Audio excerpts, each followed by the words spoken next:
계단을 오를 때마다 무릎에서 소리가 나거나 통증이 느껴지시는 분 계십니까?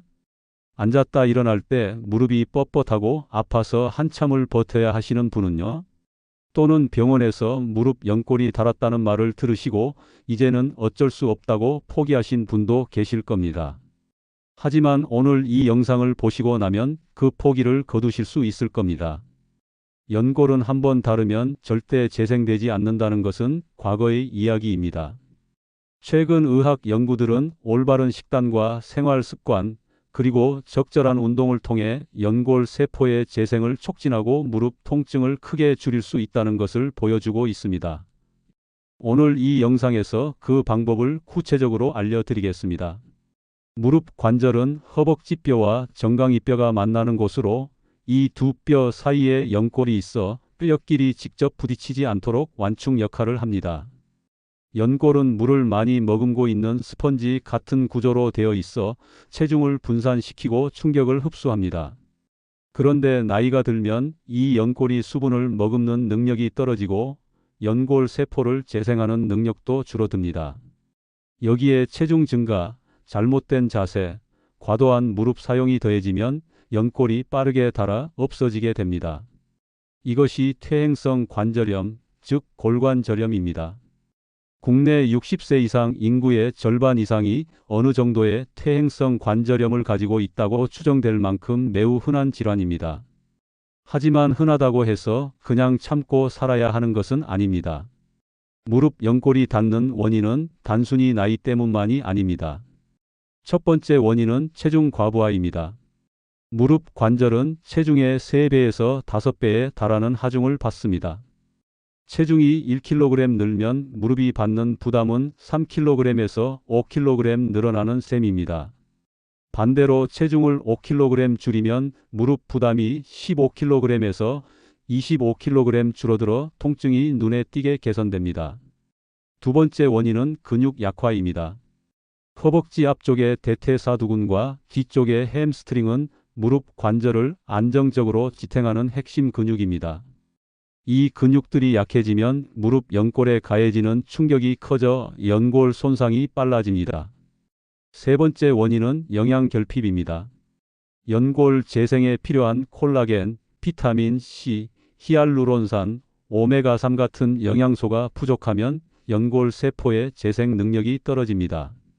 많은 어르신들이 영양 불균형 상태에서 무릎 통증을 겪고 계십니다.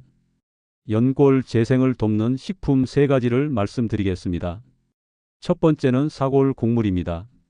사골을 오래 끓이면 콜라겐과 젤라틴이 풍부하게 추출됩니다. 콜라겐은 연골을 구성하는 핵심 성분으로 음식으로 섭취한 콜라겐이 연골 재생에 활용된다는 연구 결과들이 나오고 있습니다.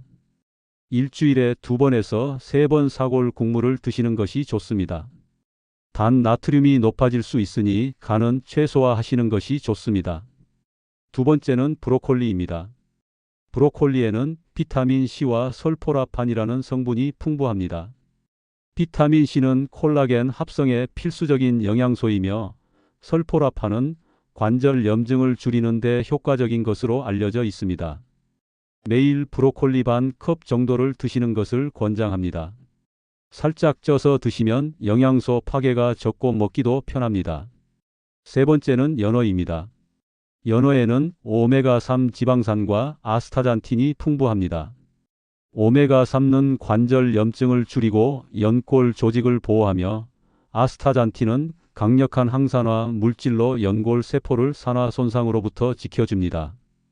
일주일에 2번 이상 연어를 드시는 것이 좋으며 연어 통조림도 좋은 대안이 됩니다. 운동이 무릎에 해롭다고 생각하시는 분들이 많지만 올바른 운동은 오히려 연골 건강에 필수적입니다. 연골은 혈관이 없어 직접 혈액을 공급받지 못합니다. 대신 관절액이라는 액체에서 영양분을 공급받는데 이 관절액이 연골에 스며들기 위해서는 적절한 움직임이 필요합니다. 움직이지 않으면 연골이 영양분을 공급받지 못해 오히려 더 빨리 손상됩니다. 첫 번째로 추천하는 운동은 수중 걷기입니다. 물속에서 걸으면 부력으로 인해 무릎에 가해지는 하중이 줄어들면서도 근육을 강화할 수 있습니다. 수영장 물속에서 가볍게 걷는 것만으로도 무릎 근육 강화에 효과적입니다. 두 번째는 누워서 하는 다리 들기입니다. 바닥에 누운 상태에서 한쪽 다리를 쭉 펴서 45도 높이까지 들었다가 천천히 내리는 동작입니다. 이 운동은 무릎에 직접적인 부담을 주지 않으면서 허벅지 근육을 강화시켜 줍니다. 하루 10회씩 3세트를 목표로 하시면 됩니다. 세 번째는 자전거 타기입니다. 실내 자전거나 야외 자전거 모두 무릎에 가해지는 충격이 적으면서 관절 운동 범위를 유지하고 주변 근육을 강화하는 데 매우 효과적입니다. 안장 높이를 적절히 조절하여 무릎이 너무 많이 구부러지지 않도록 하시는 것이 중요합니다. 운동과 식단 외에도 일상생활에서 무릎을 보호하는 습관이 중요합니다. 첫 번째는 올바른 자세를 유지하는 것입니다. 쪼그려 앉는 자세나 양반 다리는 무릎 연골에 매우 큰 부담을 줍니다. 가능하면 의자에 앉으시고 바닥 생활을 줄이시는 것이 좋습니다. 두 번째는 적정 체중을 유지하는 것입니다. 앞서 말씀드린 것처럼 체중이 1kg 줄면 무릎 부담이 3kg에서 5kg 줄어듭니다. 무릎 통증이 있으시다면 체중 관리가 가장 빠르고 효과적인 해결책 중 하나입니다. 세 번째는 온찜질과 냉찜질을 적절히 활용하는 것입니다.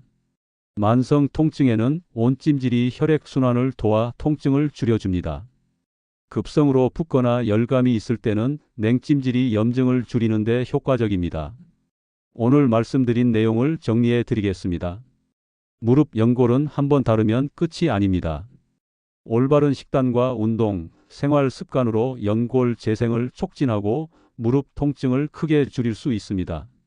사골 국물, 브로콜리, 연어로 연골에 필요한 영양소를 공급하시고 수중 걷기와 누워서 하는 다리 들기로 무릎 근육을 강화하세요. 체중 관리와 올바른 자세도 빠뜨리지 마시고요.